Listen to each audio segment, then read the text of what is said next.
एक शहर में एक बहुत बड़ा घर था। उस घर में मनीष अपनी 3 बेटियों के साथ हंसी खुशी रहता था। मनीष का शहर में बहुत बड़ा व्यापार था। उसके घर में किसी चीज की कमी नहीं थी, सिवाय एक चीज के।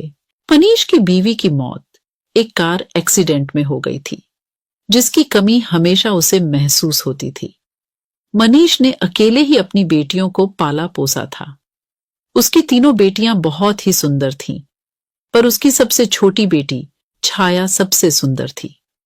मनीष अपनी दोनों बड्ढी बेटियों से बहुत प्यार करता था, पर सबसे छोटी बेटी छाया को वो बिल्कुल पसंद नहीं करता था। उसका कारण ये था कि छाया जब पैदा हुई थी, तभी उसकी मां की मौत एक कार एक्सीडेंट में हो गई थी। मनीष अपनी बीवी की मौत का कसूरवार अपनी सबसे छोटी बेटी छाया को समझता था, इसलिए वो उसे बिल्कुल प्यार नहीं करता था। एक शाम मनीष जब घर आता है, वो अपनी दोनों बड़ी बेटियों को आवाज देता है। संगीता, कहाँ हो?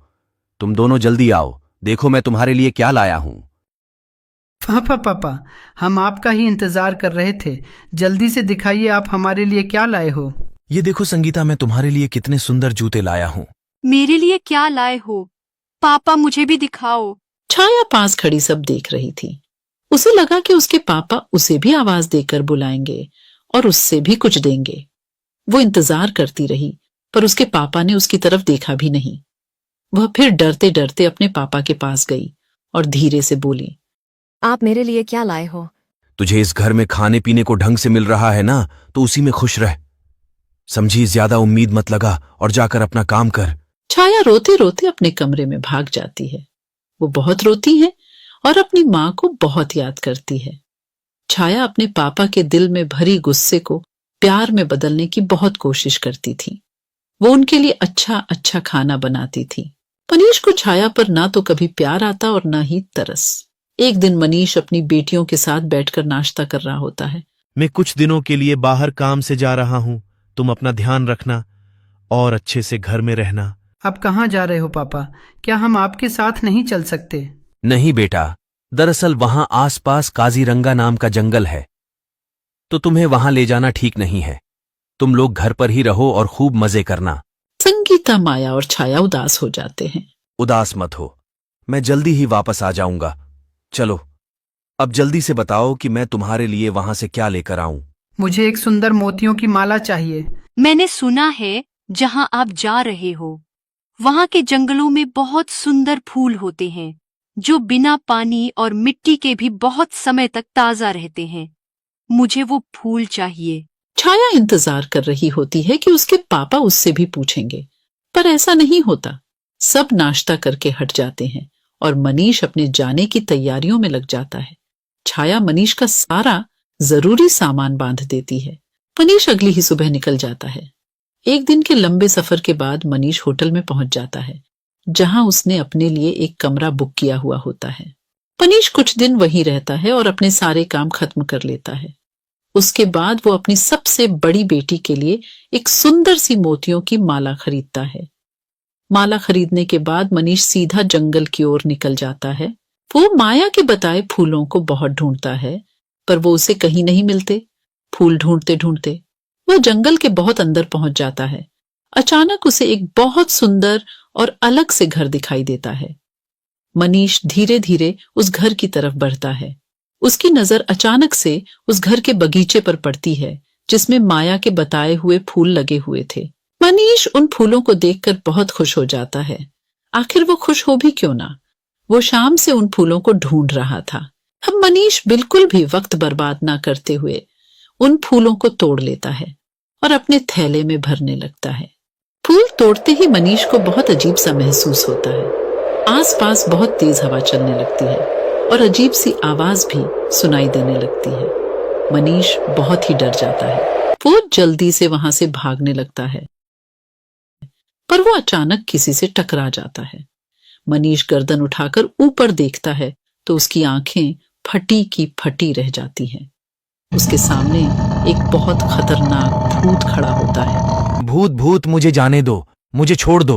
ऐसे कैसे जाने दूं? तेरी हिम्मत कैसे हुई मेरे बगीचे से फूल तोड़ने की? अब मैं तुझे जिंदा नहीं छोड़ूंगा। भूत मनीष की गर्दन पकड़ लेता है और उसे मारने ही वाला होता है कि तभी मनीष रोने लगता है। मुझे छोड़ दो, मेरी 3 बेटियां हैं। वो मेरा घर पर इंतजार कर रही होंगी। उनका इस दुनिया में मेरे सिवा कोई भी नहीं है। उनकी मां भी बहुत सालों पहले मर गई। तू मुझे पहले ये बता कि तूने मेरे बगीचे से फूल क्यों तोड़े? मेरा बगीचा और उसमें लगे फूल मुझे जान से भी ज्यादा प्यारे हैं। मुझे माफ कर दो, मुझे नहीं पता था, मुझसे बहुत बड़ी गलती हो गई। दरअसल मेरी बेटी ने इन फूलों का जिक्र किया था और उसी ने इन फूलों को लाने के लिए बोला था। कहाँ है तेरी बेटी? क्या नाम है उसका? मैं उसे जिंदा नहीं छोड़ूंगा। अब मुझे अपनी बेटी को लाकर दें, वरना मैं तेरी जान ले लूंगा। मनीष को कुछ समझ में नहीं आ रहा था कि वो क्या करे। उसे तो अपनी दोनों बड़ी बेटियां और अपनी जान बहुत प्यारी थी। उसे कुछ भी समझ में नहीं आ रहा था। अचानक उसे एक तरकीब सोचती है। वो सोचता है, क्यों न माया की जगह छाया का नाम इस भूत को बता दिया जाए, ताकि वो भूत माया की जगह छाया को खा जाए और हमेशा के लिए छाया की जिम्मेदारी मेरे सर से दूर हो जाए। मनीष माया की जगह छाया का नाम उस भूत को बता देता है। जल्द से जल्द छाया को मेरे पास लेकर आ, वरना मैं तुझे जान से मार दूंगा। मुझे बस कल तक की मोहलत दो, मैं छाया को लेकर यहां आऊंगा। अगर तूने कोई भी चालाकी की तो ये अंगूठी तेरी जान ले लेगी, इसलिए बिना सोचे अपनी छाया को मेरे पास लेकर आ। मनीष जल्दी से अपने घर जाता है। संगीता, माया और छाया यहां आओ। तीनों दौड़ती हुई मनीष के पास आती है।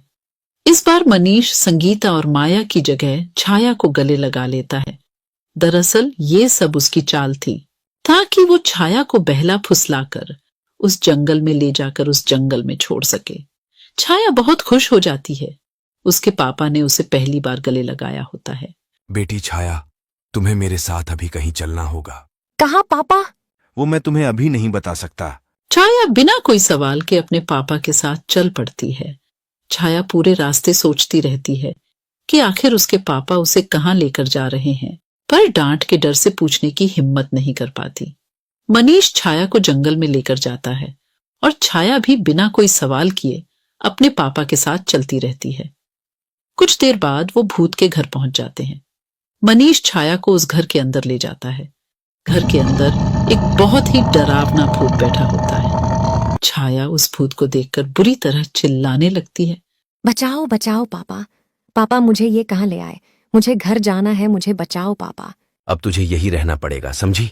भूत अपनी अंगूठी मनीष के हाथ से निकाल लेता है। मनीष अपने घर चला जाता है। छाया रोती रह जाती है, पर मनीष एक बार भी उसकी तरफ पलटकर नहीं देखता।